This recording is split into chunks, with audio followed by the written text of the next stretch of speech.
В детском саду «Сказка» возобновили традиции татарского народа. В учреждении прошел праздник гусиного пера, который позволил ознакомить детей с основами этого национального обряда. Дети общипывали птиц. Этот процесс сопровождался исполнением песен, танцев и забавами.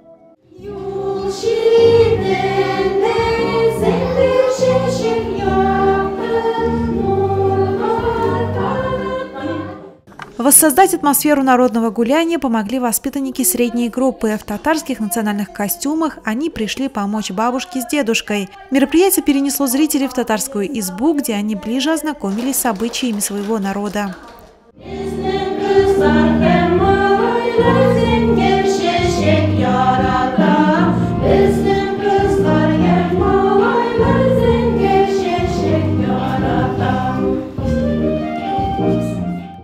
Процесс общипывания гусей прошел согласно всем традициям. С песнями девочки в сопровождении мальчиков направились к речке, чтобы сполоснуть тушки птиц.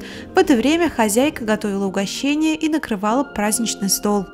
Подготовка шла заранее, готовили костюмы, гусей сшили. Это мероприятие с такой целью, чтобы дети знали свои обычаи, традиции татарского народа. И вот мы с детства воспитываем это в детях.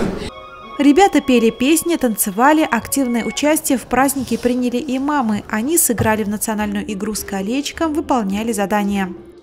Красивое мероприятие, класс. Моя дочка ходит в эту группу. Я вот сидела, вспоминала свое детство,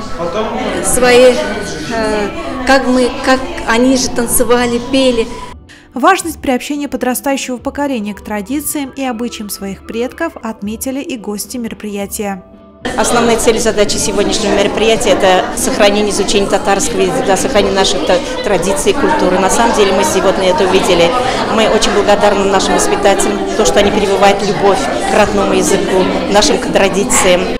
По традиции праздник завершается пышным застольем, и здесь юным участникам мероприятия раздали угощения. Чтобы ознакомить детей еще и с татарской кухней, учреждение получило в подарок книгу с рецептами национальных блюд. Айгуль Сергеева, Вячеслав Харченко, Вести Нурлата.